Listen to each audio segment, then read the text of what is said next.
بسم اللہ الرحمن الرحیم۔ السلام علیکم ناظرین، آج ہم وہ بھیانک چہرہ کہانی لے کر آپ کی خدمت میں حاضر ہیں۔ اس نوجوان کے ساتھ بھی یہی ہو رہا ہے۔ وہ چاہ کر بھی کوئی راستہ تلاش نہیں کر سکا ہے کہ ایک سیب جیسا چہرہ اس کے تعاقب میں دن رات رہتا ہے۔ ایک ایسا قصہ جو ہوش اڑانے کے لیے کافی ہے۔ لیکن کہانی میں آگے بڑھنے سے پہلے آپ تمام دوستوں سے التماس ہے کہ ہمارے چینل ذرا سیاحت کو سبسکرائب کر دیجیے اور ساتھ گھنٹی کے بٹن کو دبا دیجیے تاکہ ہماری نیو آنے والی کہانی کا نوٹیفیکیشن آپ کو مل سکے۔ شکریہ۔ پھر میرے دل میں ہوک سی اٹھی، اب کائی آئی اور آنکھوں کے آگے اندھیرا چھا گیا۔ میں گھبرا کر اٹھ بیٹھا، آنکھوں پر ہاتھ رکھے اور گہرے گہرے سانس لینے لگا۔ میرے دل کی دھڑکن تیز ہو گئی تھی۔ ایسا معلوم ہو رہا تھا جیسے دل سینہ پھاڑ کر باہر نکل آئے گا۔ 10-15 منٹ میں اپنی چارپائی پر بیٹھا رہا اور پھر یک لخت میں نے زمین پر پاؤں رکھے اور دروازے کی سمت بڑی تیزی سے گیا۔ دروازہ کھول کر میں باہر نکلا تو زندگی اسی رفتار سے سڑک پر رواں دواں تھی۔ لوگ ایک دوسرے سے بے خبر اپنی اپنی منزل کی طرف گامزن تھے۔ کھلی فضا نے میرے اعصاب کو تھوڑا سا سکون بخشا تھا تو میرے ذہن میں بے ربط خیالات کا سمندر ٹھاٹھے مارنے لگا۔ وہ بھیانک رات میرے پڑتا تصور پر ابھر آئی۔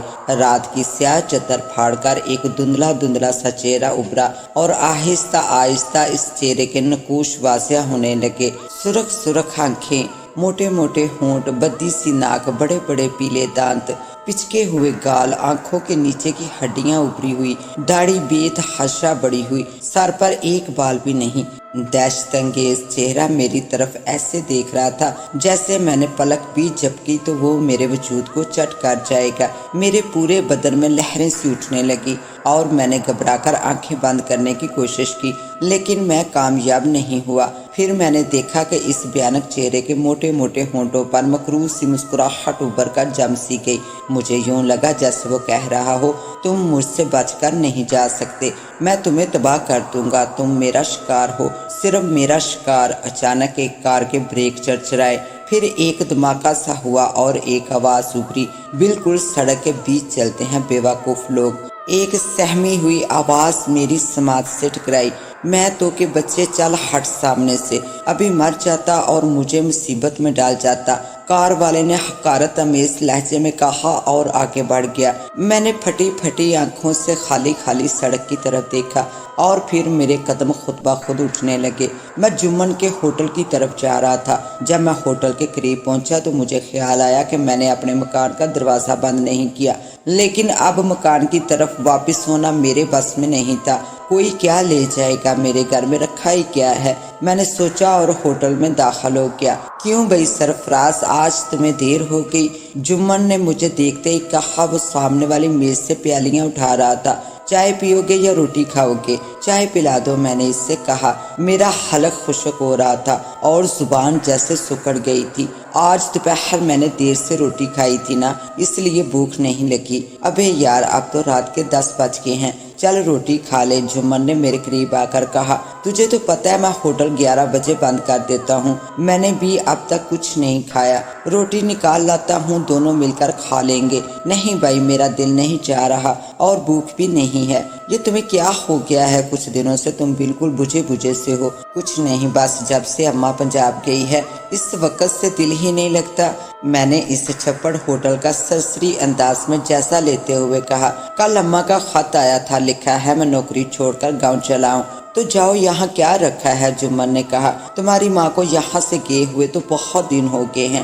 ہاں، میں نے کہا، وہ کہہ کر گئی تھی کہ اب واپس نہیں آئے گی۔ تو پھر تم کیوں رک گئے یہاں؟ جمن نے میری آنکھوں میں جھانکتے ہوئے کہا۔ میں وہاں جا کر کیا کرتا، تھوڑی سی زمین ہے، اسے میرے بڑے بھائی کاشت کرتے ہیں، اس زمین سے ان کا گزارا ہی مشکل سے ہوتا ہے۔ میں نے سوچا تھا کہ یہاں رہ کر ان کی کچھ مدد کیا کروں تاکہ ہماری چھوٹی بہن کا بوجھ سر سے اترے۔ وہ تو سب ٹھیک ہے، لیکن تمہیں ماں نے کیوں بلا لیا جب انہیں معلوم ہے کہ تم یہاں بیکار نہیں ہو اور ہر ماہ کچھ رقم بھیجتے ہو؟ اصل میں جمن بات یہ ہے کہ میں نے انہیں لکھا تھا کہ میں آج کل کچھ… کیا کہہ رہے ہو؟ آج کل کیا؟ جمن کی آواز مجھے میلوں دور سے آتی ہوئی محسوس ہوئی۔ میرے دل میں اچانک ہوک اٹھی تھی اور دماغ سائیں سائیں کرنے لگا تھا۔